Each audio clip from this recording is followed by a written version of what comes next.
Hello everyone. आज की इस वीडियो में हम एमसीक्यू सॉल्व करने वाले हैं इकोलॉजी से रिलेटेड। ओके, तो इकोलॉजी बेसिकली क्या होता है? इकोलॉजी के अंदर हम जो है ऑर्गेनिज्म और उनके आसपास का जो भी एनवायरनमेंट होता है उनके अंदर क्या इंटरेक्शन होती है, एक दूसरे के ऊपर उसका क्या इफेक्ट होता है, उसको हम स्टडी करते हैं। ओके, तो कुछ क्वेश्चंस हैं जो हम इकोलॉजी के हैं, इनको हम सॉल्व करते हैं।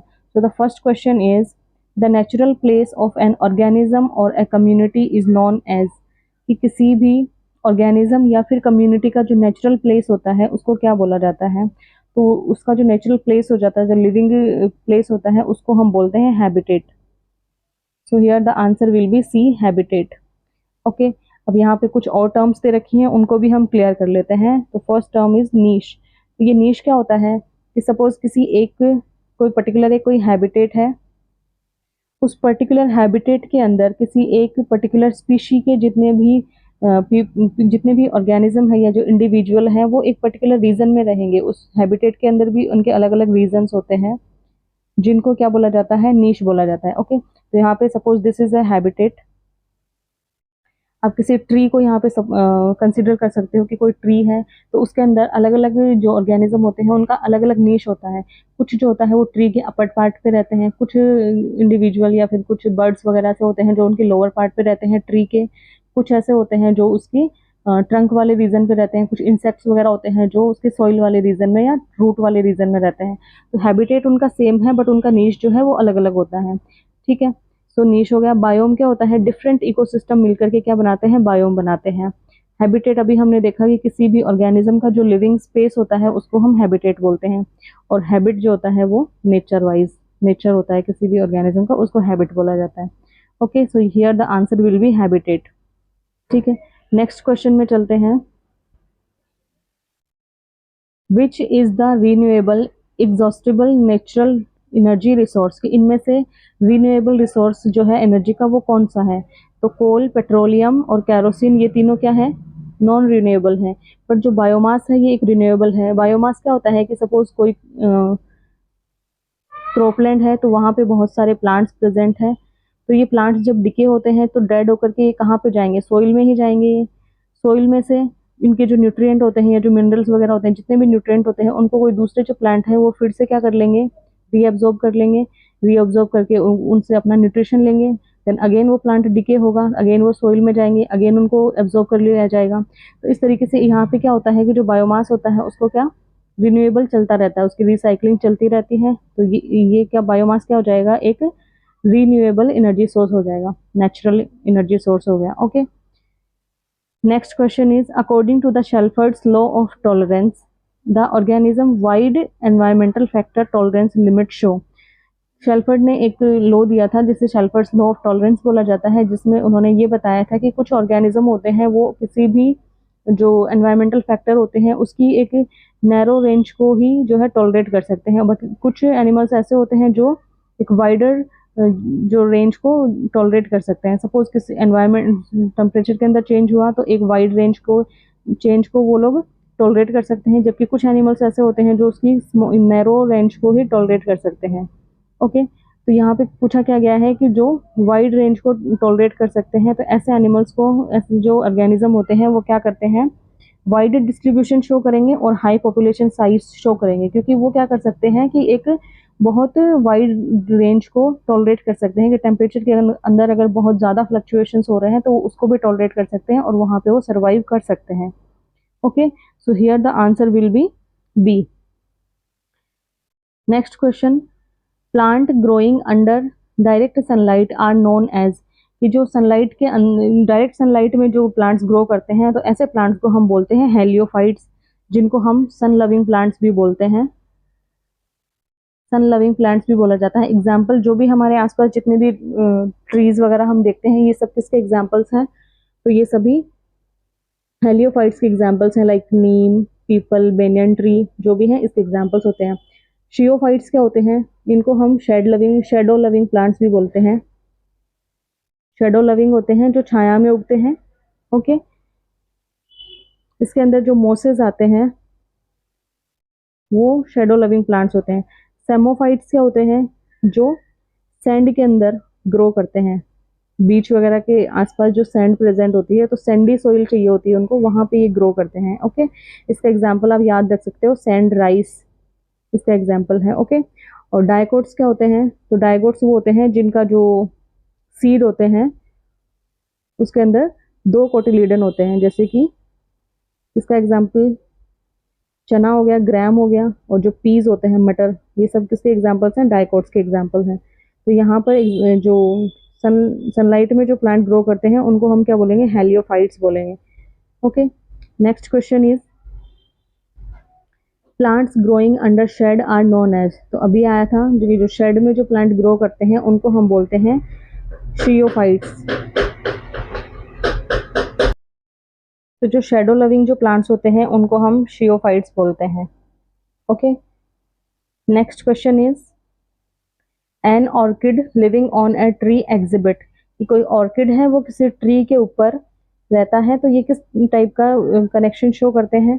तो इस टाइप का जो कनेक्शन होता है उसको हम बोलते हैं कॉमेंसलिज्म। ओके, कॉमेंसलिज्म एक किस टाइप का इंटरेक्शन है? ये एक प्लस और जीरो वाला इंटरेक्शन है। ठीक है, तो यहाँ पे जो ये ऑर्किड है ये क्या है? एक एपिफाइट है। ये एपिफाइट्स क्या होते हैं? ऐसे प्लांट्स जो अपनी ग्रोथ करने के लिए किसी दूसरे ट्री का सपोर्ट लेते हैं।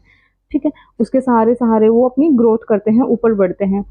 तो इसमें जिस प्लांट का वो सपोर्ट लेते हैं, जिस ट्री का वो सपोर्ट लेते हैं, एक्चुअली उसको कोई हार्म नहीं होता है, बट इनको क्या मिल जाता है? सपोर्ट मिल जाता है। तो यहाँ पे जो एपिफाइट है उसको तो सपोर्ट मिल गया, बट जो दूसरा जो ट्री है उसको ना कोई बेनिफिट हो रहा है ना लॉस हो रहा है, तो प्लस जीरो इंटरेक्शन है ये।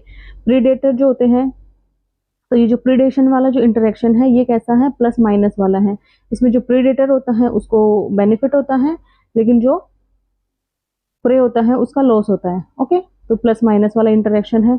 म्यूचुअलिज्म जो है, म्यूचुअलिज्म क्या है? प्लस प्लस वाला इंटरेक्शन है। इसका एग्जाम्पल हो गया लाइकेन, जहां पर दोनों एक दूसरे को बेनिफिट प्रोवाइड करते हैं। ओके, और जो पैरासिटिज्म होता है, पैरासिटिज्म भी कैसा है? प्लस माइनस वाला इंटरेक्शन है, जिसमें जो पैरासाइट होता है उसको बेनिफिट मिलता है और जो होस्ट होता है उसको लॉस होता है। Okay,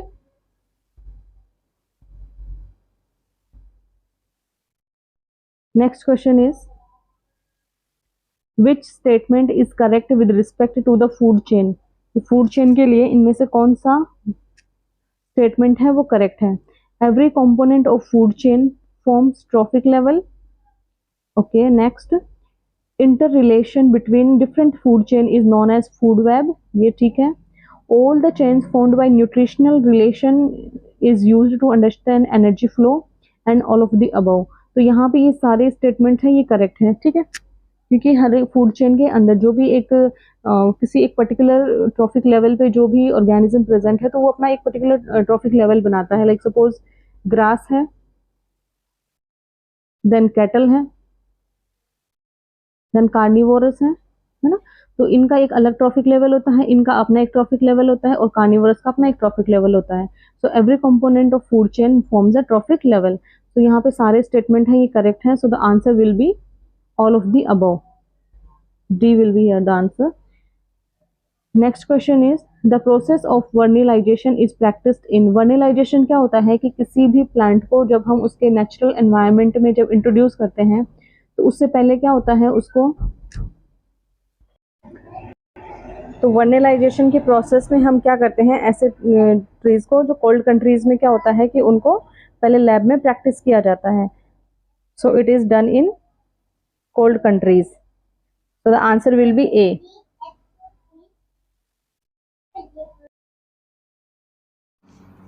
So the next question is which of the following requires maximum energy। कि इनमें से किसको मैक्सिमम एनर्जी की ज़रूरत होती है? तो हमें पता है कि किसी भी इकोसिस्टम के अंदर जो प्राइमरी प्रोड्यूसर्स होते हैं उनको सबसे ज़्यादा एनर्जी की ज़रूरत पड़ती है। सो here the answer will be primary producers. क्योंकि क्या होता है, सनलाइट से एनर्जी आती है, ये किसको जाएगी? कौन रिसीव करेंगे इसको? प्लांट्स रिसीव करेंगे। प्लांट्स से किसको जाएगी? हर्बीवोरस को। एंड देन हर्बीवोरस से किसको जाएगी? कार्निवोरस को। तो सबसे ज़्यादा एनर्जी किसको मिलती है? प्लांट्स को, उसके बाद herbivores and then carnivores. So answer will be primary producers. Next question is the bottom area where production is less than respiration in a pond ecosystem, कि पॉन्ड इकोसिस्टम है कोई, उसके अंदर ऐसा कौन सा एरिया होता है जहाँ पर रेस्पिरेशन ज़्यादा होता है और प्रोडक्शन कम होता है। तो इसके लिए पहले हम एक लैक इकोसिस्टम को समझते हैं कि कौन कौन से रीज़न होते हैं उसके अंदर। तो सपोज़ ये कोई पॉन्ड है, तो इसका जो किनारे वाला जो रीज़न होता है इसको हम बोलते हैं लिटोरल जोन, ठीक है। और जो मिडिल वाला जो पार्ट होता है, अपर वाला ही, इसको हम बोलते हैं limnetic zone, okay, limnetic zone बोला जाता है। और जो नीचे वाला जो रीज़न होता है बॉटम वाला, इसको हम बोलते हैं प्रोफंडल जोन, ठीक है। तो अब ये जो अपर वाला जो पार्ट है लिटोरल और जो लिम्नेटिक वाला, यहाँ पर क्या होता है, सनलाइट आती है। तो सनलाइट आने से यहाँ पर प्रोडक्शन तो ज़्यादा होता है और रेस्पिरेशन क्या होता है, कम होता है, ओके, क्योंकि प्रोड्यूसर्स प्रेजेंट है, सनलाइट आ रहा है, फोटोसिंथेसिस होगा, तो यहाँ पर प्रोडक्शन रेट ज़्यादा है और रेस्पिरेशन रेट कम है। तो P/R will be greater than 1। लेकिन जो प्रोफंडल वाला जो जोन होता है, यहाँ पर क्या होता है कि सनलाइट है वो यहाँ पे कम आती है, इसलिए फोटोसिंथेसिस कम होता है और रेस्पिरेशन ज़्यादा होता है, तो प्रोडक्शन कम होगा और रेस्पिरेशन ज़्यादा होगा। तो P/R की जो वैल्यू है वो लेस देन 1 होगी। So here the answer will be a, profundal zone. Next question is which is not the characteristic of r selected species, कि इनमें से आर सेलेक्टेड स्पीशीज़ का कौन सा कैरेक्टर नहीं होता है। तो पहले हम ये समझते हैं कि जो आर सेलेक्टेड स्पीशीज़ होती हैं और जो के सेलेक्टेड स्पीशीज़ होती हैं, उन दोनों में क्या डिफरेंस होता है, ओके। तो ये जो आर सेलेक्टेड स्पीशीज़ होती हैं, इनके अंदर बॉडी साइज़ होता है वो स्मॉल होता है इनका, और के सेलेक्टेड स्पीशीज़ जो होती हैं उनका बॉडी साइज़ लार्ज होता है, ओके। नेक्स्ट, कि जो आर सेलेक्टेड स्पीशीज़ होती हैं ये लार्ज नंबर में ऑफस्प्रिंग प्रोड्यूस करते हैं, और जो के सेलेक्टेड हैं ये स्मॉल नंबर, मतलब 2 या 4 ऑफस्प्रिंग्स ही प्रोड्यूस करते हैं। आर सेलेक्टेड वाले फीमेल पेरेंट्स होते हैं, इनका मतलब क्या होता है कि अपने पूरे लाइफ टाइम में सिर्फ एक ही बार रिप्रोडक्शन करते हैं। के सेलेक्टेड वाले इटेरोपेरस होते हैं, मोर देन 1 टाइम रिप्रोड्यूस करते हैं। पेरेंटल केयर जो होती है आर सेलेक्टेड में बिल्कुल एब्सेंट होती है, बिल्कुल पेरेंटल केयर नहीं होती है इनमें। और जो के सेलेक्टेड होते हैं वो हाईली पेरेंटल केयर शो करते हैं, ओके। आर सेलेक्टेड के अंदर जो ऑफस्प्रिंग्स होती है उनकी जब पेरेंटल केयर नहीं करी जाती है तो यहाँ सर्वाइवल रेट इनकी कम होती है और मोर्टेलिटी रेट है वो हाई होती है। लेकिन जो के सेलेक्टेड होते हैं इनके अंदर सर्वाइवल रेट हाई होती है और मोर्टेलिटी रेट है वो लो होती है, ओके। तो के सेलेक्टेड के अंदर आप ह्यूमंस का एग्जांपल देख सकते हो, या फिर जैसे लायन है, एलिफेंट वगैरह है, इनका एग्जांपल दे सकते हो, ओके। तो ऑफस्प्रिंग्स तो कम होते हैं, इनके नंबर ऑफ ऑफस्प्रिंग्स यहाँ पे कम होता है, ठीक है।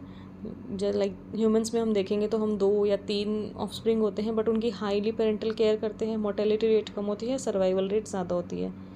लेकिन के सेलेक्टेड जो होते हैं उनमें क्या होता है, इसमें आप जैसे एम्फीबियंस जो होते हैं, फ्रॉग वगैरह के अंदर लाखों की संख्या में एग्स रिप्रोड्यूस करते हैं, एग्स प्रोड्यूस करते हैं, लेकिन जो सर्वाइवल रेट है वो बहुत कम होती है इनकी, पेरेंटल केयर नहीं होने से सर्वाइवल रेट बहुत कम होती है।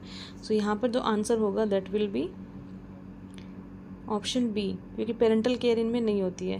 क्विकली रिप्रोड्यूस करते हैं, यस, पेरेंटल केयर नहीं होती है, लो सर्वाइवल रेट होती है, सही है ये भी, और large number of offspring produce करते हैं, ये भी सही है। So the answer will be B.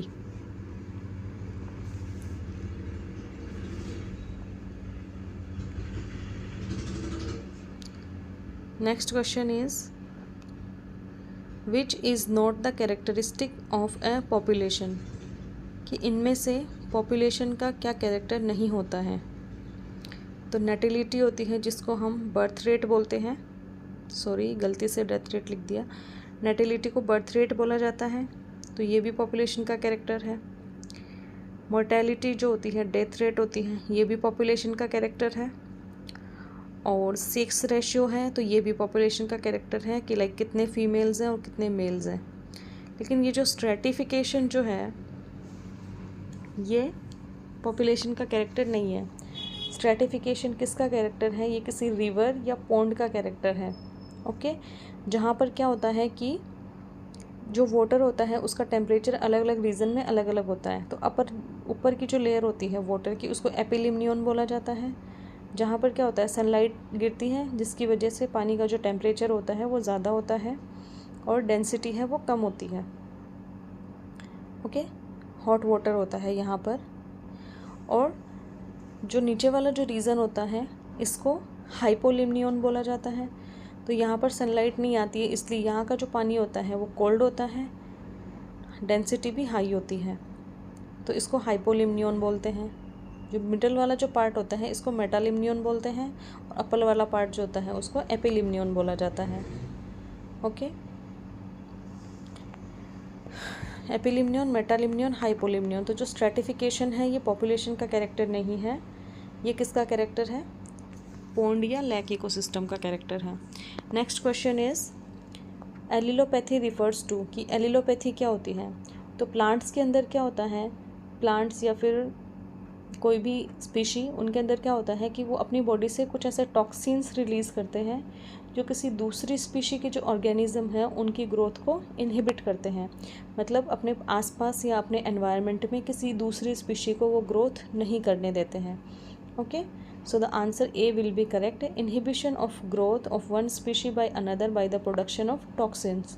Toxins produce करते हैं अपनी बॉडी से, तो जब उसके ऊपर कोई फीड करता है या फिर उसके कांटेक्ट में आता है तो वो उनके लिए लाइफ थ्रेटनिंग होता है, जिसलिए उनकी ग्रोथ है वो इनहिबिट हो जाती है। Next is the ratio between energy flow at different point in a food chain is known as, कि अलग किसी फूड चेन के अंदर अलग अलग पॉइंट पे जो एनर्जी का जो फ्लो होता है उसको, मतलब किसी एक ट्रॉफिक लेवल से दूसरे ट्रॉफिक लेवल पे जो एनर्जी गई है वो कितनी गई है, इसको हम इकोलॉजिकल एफिशिएंसी बोलते हैं। ठीक है, तो सबसे ज़्यादा एफिशिएंट कौन होते हैं? प्रोड्यूसर्स होते हैं, उसके बाद हर्बीवोरस, उसके बाद carnivores. Next question is the ability of a population to increase under ideal environmental condition is called, कि एनवायरमेंटल कंडीशन में किसी भी पॉपुलेशन की ग्रोथ करने की जो रेट होती है उसको हम बोलते हैं बायोटिक पोटेंशियल, कि उसके अंदर कितना पोटेंशियल है उन रिसोर्सेज को यूज़ करके अपनी ग्रोथ करने का। एक टर्म है यहाँ पे कैरिंग कैपेसिटी। तो ये कैरिंग कैपेसिटी क्या होती है कि किसी भी एनवायरनमेंट के अंदर, कोई भी जो एनवायरनमेंट है वो कितने पॉपुलेशन साइज़ को सपोर्ट कर सकता है, कि उस पर्टिकुलर एनवायरनमेंट के अंदर किसी पॉपुलेशन के कितने इंडिविजुअल रह सकते हैं, उसकी कैपेसिटी को बोला जाता है कैरिंग कैपेसिटी। ये किस पर डिपेंड करती है कि उस पर्टिकुलर एनवायरनमेंट के अंदर कितना फूड अवेलेबल है, ठीक है, कितना स्पेस है वहाँ पर, नेचुरल क्लाइमेट वहाँ का कैसा है, कंपटीशन वहाँ कम है या ज़्यादा है। तो ये सारे फैक्टर्स मिलकर के किसी भी पर्टिकुलर एनवायरनमेंट की कैरिंग कैपेसिटी को डिसाइड करते हैं। ओके, अगर कंपटीशन ज़्यादा होगा, फूड रिसोर्सेज कम होंगे, तो वहाँ उसकी कैरिंग कैपेसिटी भी कम होगी। ठीक है, सो इसका जो आंसर होगा that will be biotic potential.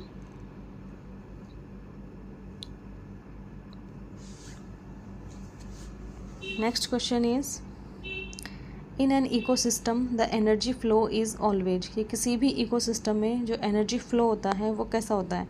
तो energy flow is always unidirectional. Sun से एनर्जी किसको मिलेगी? प्रोड्यूसर्स को, प्रोड्यूसर से हर्बीवोरस को, एंड हर्बीवोरस से कार्निवोरस को। कभी भी इसका ऑपोजिट नहीं होगा कि कार्निवोरस से हर्बीवोरस को गई, हर्बीवोरस से प्रोड्यूसर्स को गई, ऐसा नहीं होता है। So it is always unidirectional. Okay, so option A will be correct. Next question is in thermal stratification the middle region which shows vertical temperature change is called, कि किसी मतलब ये पॉन्ड पे ही से रिलेटेड क्वेश्चन है कि ऐसा कौन सा रीजन होता है जिसके अंदर जो टेम्परेचर होता है वो फ्लक्चुएट करता रहता है। तो यहाँ पर जो आंसर होगा वो मेटालिमनियन होगा। ठीक है, मिडल वाला जो पार्ट होता है उसमें टेम्परेचर फ्लक्चुएट करता रहता है। तो इसके लिए हम फिर से एक पॉन्ड वाला एग्जांपल लेते हैं। अपर रीजन को एपिलिमनियन, नीचे वाले रीजन को हाइपोलिमनियन, और जो मेटल इम्नियन होता है इसके अंदर टेम्परेचर क्या करता है, वेरी करता रहता है, क्योंकि यहाँ पर कोल्ड और हॉट वाटर है, ये दोनों मिक्सिंग, दोनों वाटर की मिक्सिंग होती है, तो टेम्परेचर वेरी करता है। ओके, टेम्परेचर यहाँ पे वेरी करेगा, इसलिए इसको मेटल इम्नियन बोला जाता है, मिडिल वाले रीजन को। So answer will be C. Select a non denitrifying bacteria, कि इनमें से नॉन डीनाइट्रीफाइंग बैक्टीरिया कौन सा है। So option will be D, Bacillus ramosus. Next is which one is a K selected species, कि इनमें से के सेलेक्टेड स्पीशीज़ कौन सी है। तो अभी मैंने बताया था आपको कि ह्यूमंस किस में आते हैं, के सेलेक्टेड स्पीशीज़ के अंदर आते हैं। ओके, आप ऐसे याद रख सकते हो कि ह्यूमन से वो अपनी क्वालिटी मेंटेन करके चलते हैं। ठीक है, तो ह्यूमंस किस में आते हैं, के सेलेक्टेड स्पीशीज़ में आते हैं। ग्रासेस, एस्परजिलस और ट्रैटिकम, ये सब किस में आते हैं, आर सेलेक्टेड स्पीशीज़ में आते हैं। के सेलेक्टेड के अंदर हाई पेरेंटल केयर होती है, मोर्टेलिटी रेट लो होती है, सर्वाइवल रेट है वो हाई होती है, ऑफस्प्रिंग कम जनरेट करते हैं, पेरेंटल केयर हाई करते हैं। और ये एस्परजिलस, ग्रास और ट्रेटिकम है, ये सब आर स्पीशीज़ है।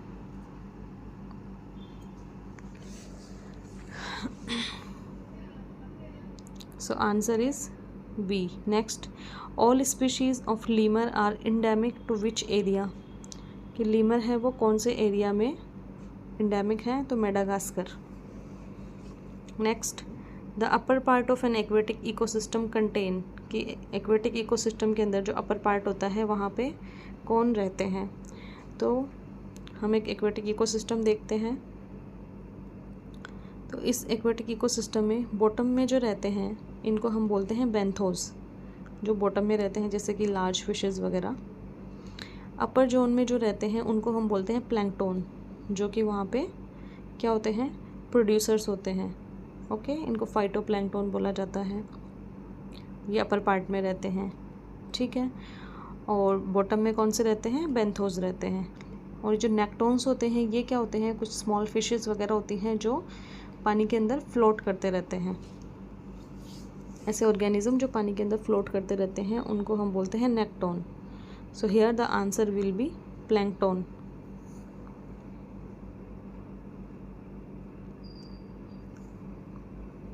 बेंथोस में लार्ज फिशेस आएंगी, प्लैंक्टन के अंदर प्रोड्यूसर्स आते हैं। Next question is which type of food chain is it, ये फूड चेन दे रखी है, किस टाइप की है। तो डेड एनिमल से स्टार्ट हो रही है, तो इसको हम बोलते हैं डेट्रियस फूड चेन। जो डेड ऑर्गेनिक मैटर से स्टार्ट होती है इसको डेट्रियस फूड चेन बोला जाता है। So answer A will be correct.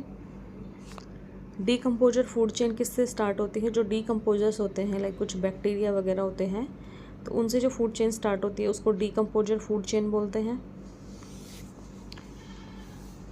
Grazing food chain किससे स्टार्ट होती है, हर्बीवोरस या जो ग्रीन प्लांट्स होते हैं, जो फोटोसिंथेटिक प्लांट होते हैं, जो फोटोसिंथेसिस करके फूड बनाते हैं, उनसे स्टार्ट होने वाली चेन को ग्रेजिंग चेन बोलते हैं। और प्रीडेटर चेन, तो प्रीडेटर से कोई चेन स्टार्ट नहीं हो सकती है। Okay, so here the answer will be detrital food chain. Identify the mismatched pair, कि इनमें से मिसमैच्ड को बताना है। तो यहाँ पे फर्स्ट है टुंड्रा और परमाफ्रोस्ट, तो ये सही है, क्योंकि जो ये परमाफ्रोस्ट होता है ये क्या होता है कि जो टुंड्रा होता है ये पोलर रीजन है जहाँ पर बर्फ़ बहुत ज़्यादा होती है, तो यहाँ की जो सॉइल है ये भी बर्फ़ की फॉर्म में ही मिलती है, फ्रोज़न सॉइल बोलते हैं जिसको, उसको हम परमाफ्रोस्ट बोलते हैं। तो first one is correct.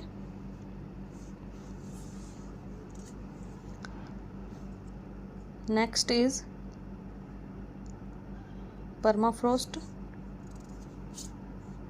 Next is savanna, जिसको हम सवाना क्या होते हैं कि जो डेजर्ट वाला जो पार्ट होता है वहाँ पे जिस टाइप की ग्रास या वेजिटेशन मिलती है उसको एकेशिया ट्री वगैरह, तो ये सवाना में आते हैं। कोनिफेरस फॉरेस्ट कौन से होते हैं, जहाँ पर जो है प्रिसिपिटेशन है वो ज़्यादा होता है, तो यहाँ पे एवरग्रीन प्लांट मिलते हैं। और पेरियार के अंदर एपिफाइट्स नहीं मिलते, तो ये मिसमैच्ड है। Next question is the pyramid of energy is always upright, कि एनर्जी के जो पिरामिड होते हैं वो हमेशा सीधे होते हैं। तो इसका क्या मतलब है कि, तो यहाँ पे ऑप्शन ए है वो करेक्ट होगा कि energy conversion efficiency of herbivores is better than carnivores. Herbivores के अंदर एनर्जी कन्वर्जन की जो एफिशिएंसी है वो ज़्यादा होती है एज़ कम्पेयर टू कार्निवोरस। तो इसके लिए हम एक एनर्जी का पिरामिड बनाते हैं, ठीक है, जहाँ पे सबसे नीचे कौन आते हैं, प्रोड्यूसर्स आते हैं। सबसे नीचे प्रोड्यूसर्स आते हैं, उसके बाद हर्बीवोरस आते हैं, उसके बाद कार्निवोरस, उसके बाद टॉप कार्निवोरस, ठीक है।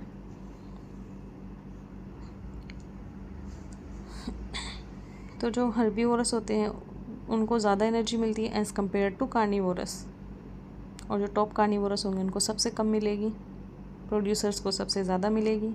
सो A will be correct. The population of birds declined in an area where DDT was extensively used, कि किसी एक एरिया में जहाँ पे DDT को यूज़ किया गया था तो वहाँ पे बर्ड्स का पॉपुलेशन कम हो गया। तो ये DDT है, ये क्या है, ये एक पेस्टिसाइड होता है जो हम अपने खेत वगैरह में स्प्रे करते हैं ताकि जो भी इंसेक्ट्स वगैरह होते हैं जो हमारी क्रॉप को डैमेज करते हैं तो उनके लिए क्या करते हैं, हम पेस्टिसाइड स्प्रेड करते हैं। तो ये पेस्टिसाइड क्या होता है कि जब किसी मतलब उस पर्टिकुलर जो भी इन प्लांट्स को खाते हैं फिर तो ये उसकी बॉडी में DDT जा कर के एक्यूमुलेट होने लग जाता है, जिसको बायो एक्यूमुलेशन बोला जाता है। ओके, तो जब इन DDT वाले इन प्लांट्स को जब हर्बीवोरस खाएंगे तो उनकी बॉडी के अंदर DDT जाएगा, और जब इन हर्बीवोरस को जब कार्निवोरस खाएंगे तो उनके अंदर जाएगा वो DDT, तो उनके अंदर और ज़्यादा अमाउंट हो जाएगी उसकी। और जब इन कार्निवोरस को जब कोई टॉप कार्निवोर खाएगा जैसे ईगल वगैरह जो होते हैं तो उनके अंदर जो है DDT की अमाउंट है वो सबसे ज़्यादा देखने को मिलती है, जिसको हम बायो एक्यूमुलेशन बोलते हैं।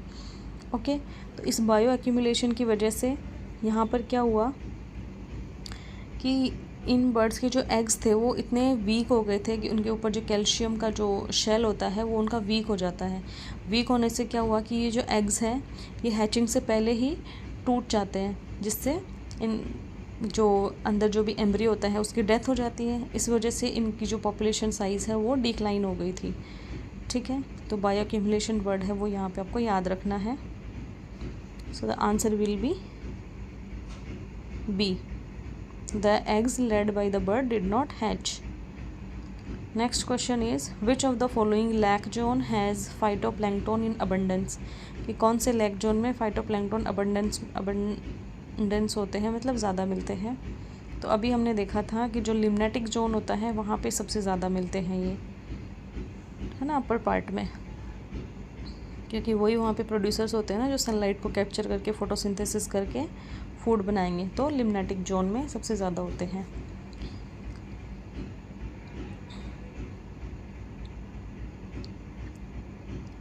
उसके बाद अगला क्वेश्चन है plant species with a wide range of genetic distribution evolve into a local population known as, कि कोई प्लांट स्पीशी है वो किसी अलग किसी जियोग्राफिकल रीजन में प्रेजेंट है तो उसको हम बोलते हैं इकोटाइप, जो जेनेटिकली सिमिलर होती हैं बट अलग अलग पॉपुलेशन में होती हैं।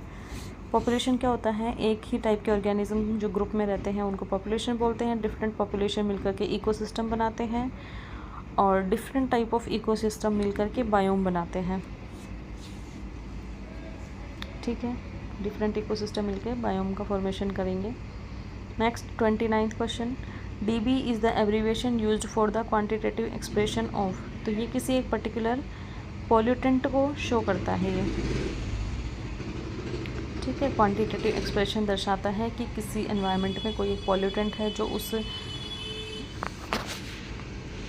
के लिए हैज़ार्डियस है, उसकी अमाउंट को शो करता है। Last question is The eggshell of birds become thin by the pollution from pesticide due to the interference in the activity of, अभी जो मैंने DDT वाला एग्जाम्पल जो दिया था तो वहाँ पे जो बायो एक्यूमुलेशन हुआ था, है ना, तो उसकी वजह से DDT क्या करता है कि तो कैल्शियम एटिपेज एंजाइम है जो कैल्शियम का सिंथेसिस करता है उसकी एक्टिविटी को इनहिबिट कर देता है ये DDT, जिसकी वजह से जो एगशेल है वो थिन होता है, थिन होने से वो ब्रेक हो जाता है जल्दी से, और एम्ब्रियो जो है उसकी डेथ हो जाती है, वो प्रॉपरली हैच नहीं हो पाते हैं। ठीक है, तो यहाँ पे जो आंसर होगा that will be c, calcium ATPase enzyme, जो कैल्शियम का सिंथेसिस करने का काम है। ओके, सो ये 30 क्वेश्चंस हैं इकोलॉजी से रिलेटेड। मिलते हैं किसी और नेक्स्ट वीडियो